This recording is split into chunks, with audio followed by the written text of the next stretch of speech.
Hello, this is Renata and Vieljas. Vieljas is a Sami name, it means little brother. So here he is, he's 3 years old. He's a lyngshest, a lyngen horse. And I wanted to show you a part of our practice. I'm sorry, this is from an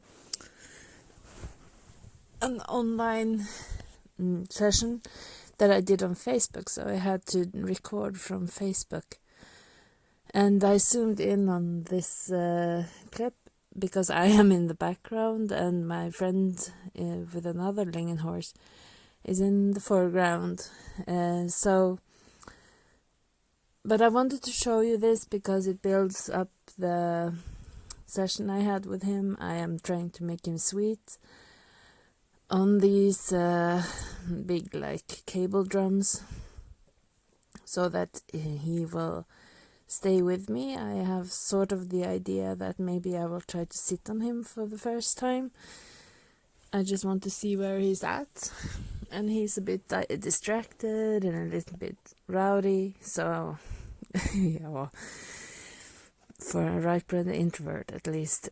So I'm just trying to make him concentrate and see that this session will have something in it for him.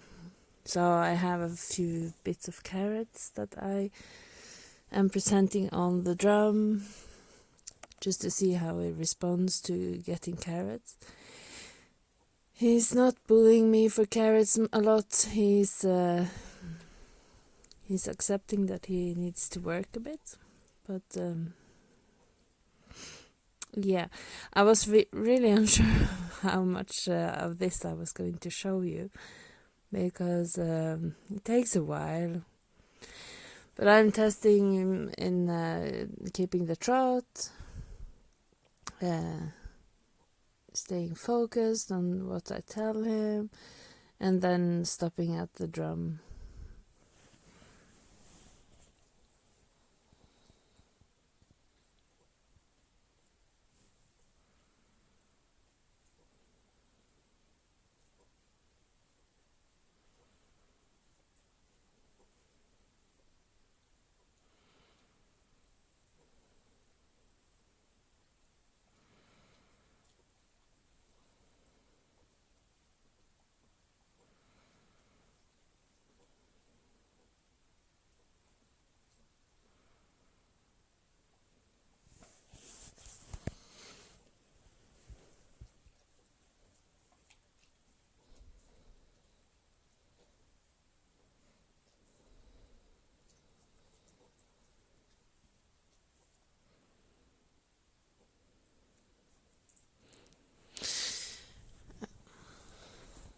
Maybe it's kind of silly of me, but here I am asking him a bit strongly to keep the trot. He wasn't listening to my arm.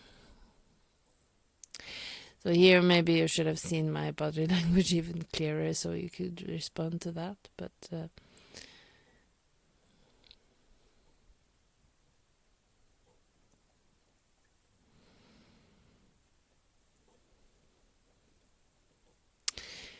I was really happy with that. It didn't get so much carrot on the drum. I am putting up my hair and he's taking responsibility at staying at the drum, and I was thinking that was so nice. So I just wanted to show how much better he was at the drum, how much sweeter he was. So we'll switch over to a more close-up situation. Like I said, I am talking a lot while I'm doing this because I'm trying to tell a few of my friends what I am focusing on with my horse, with my youngling. Of course, there's a few others who have been doing Pirelli with the young horses, so they are following me, so it's fun to see if they will respond to anything I put out, but they didn't really. So I was thinking I really need to have some horsey people that know what I'm doing to comment on what I'm doing and try to make myself even better. For this horse, I am right-brained introvert. I find he's right-brained introvert. I can sometimes be right-brained extrovert. Of course, as a human, you can be, and as a horse, you can be any spectre of the game. But I am very emotionally tuned. So here I was talking about how I want the blue thingy to be the same as my hand. I don't want him any different when I'm doing one thing or the other. And man, me and my ropes, I know I can get more savvy with that. I'm blessed with so kind horses, calm horses, Norwegian horses. We Norwegians, we don't take anything in big leaps. We do things steadily. So me and my horses. He's a Norwegian horse breed that is threatened to be extinct. They are on the red list. So I really want him to be a stallion, and I want to do the work needed to help preserve the race. And I dream of having him on the exhibition, doing the galloping around the school with doing Pirelli signals instead of everybody chasing him around, and him being calm and confident and in perfect balanced gait. I can dream, at least. So I am trying to, I saw he was getting worried, so I'm trying to have his mouth move. He's a bit hard in his mouth. It's like his lips are a bit hard. And I want him to be licking and chewing, and so there I was reacting to him stiffening up a bit by trying to tell him that, hey, you can get candies for this, it's no problem, it's nothing to worry about, it's just something we are going to talk about. And it seemed to work. He has this leftedness in his tail, always goes to the left. It's interesting. I was on a Silky Valentine course just for one day, just soaking up everything everyone was doing. And there was one horse with a crooked tail, and she was like, in 5 days time, when we are done with this course, your horse will have a straight tail. It was so interesting to see. I wanted so much to see that, but I was only there for the first day, so I ordered her book, and I am excited to get that. Because I am a physiotherapist, so I love seeing movement and understanding movement, and I want to learn so much more about that with horses too. So this is me just upping the game, just trying to make him have a distance to me, even though something's going on. So that's what the stick is telling him, to please get your shoulder out and don't bump into me. I have a tendency to allow that with my dominant right-brained extrovert when we are walking on a trip. Or I don't allow it, but I constantly nag about it. It's like I am not getting heard. So that I love the closeness probably, so they noticed something. I don't know. At least my bubble is not so strong about having distance to the shoulder.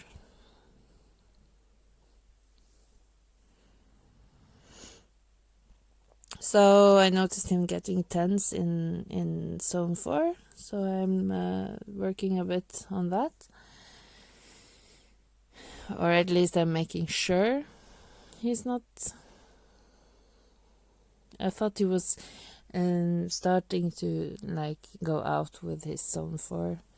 So here I am scratching him where he likes it the best. And I'm joking to the camera about getting caught on tape doing that. But I don't want him sensitive, and I want him to think, well, okay, that's just something that happens. That's just something that, yeah, my weird owner can do.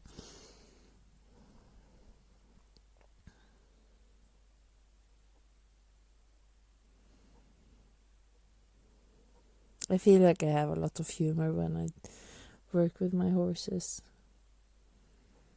But it can also be sort of self-protection to like not get self-critical. I use a lot of humor. Maybe also to take away some pressure. Like I know I'm working only from one side here now, but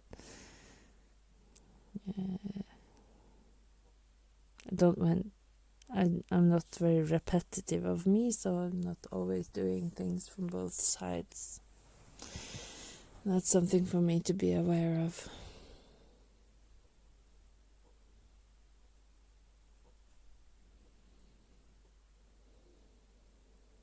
So I was super proud of him for taking that step forward and having that increased pressure of that thingy, and yet he could stop. So that I was just super happy with that, and I just wanted to award him by closing off that situation instead of like waiting and him getting the feeling that he should react somehow.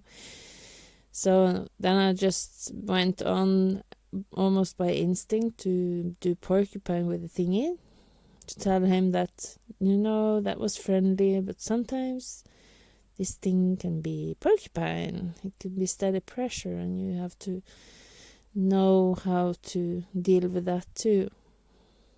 Because I am thinking about the wagon, I am thinking about the, I don't know what it's called in English, but I do know that he needs to be shy of them. The pullers or whatever it's called on the wagon cart. Sometimes he will have to move sideways because of them.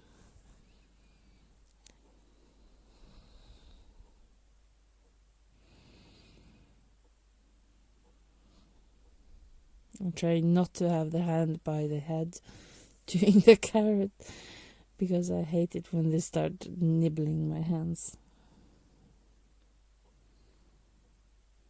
And now I am just getting really distracted by the black ones doing the ball. So I'm sorry, it takes a bit while. And I'm joking with my friends about the black one getting in the way. Don't look, let Luda do his own thing. He's also right for an introvert. For him to go to the ball on his own was really funny. Yep.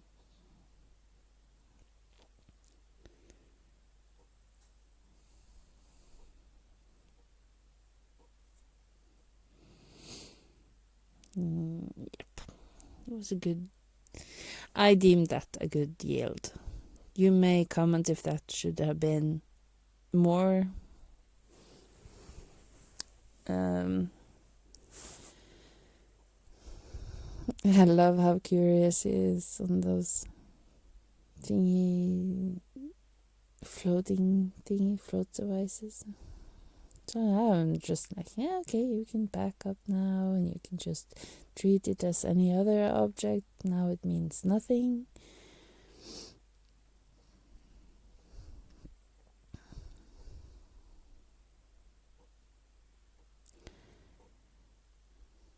Loading the gun. Carrot gun. And I try to talk specifically to his legs. Trying to help him get that lift, but I was yeah. I could be more aware of who is waiting his legs, perhaps. But I was like, yeah, okay, living and learning. And here things start to go fast, and I feel like it get messy. But he's calm and connected, and it's okay. So here's the grand finale. It's still sweet on the drum. I try to get him sweet on me. And we try a fake one first. Oh, this was so fun. And when I think that something is fun, everything tingles. So I'm very, of course it's exciting. It's trying to make it like a everyday thing. And I was like, oh, okay.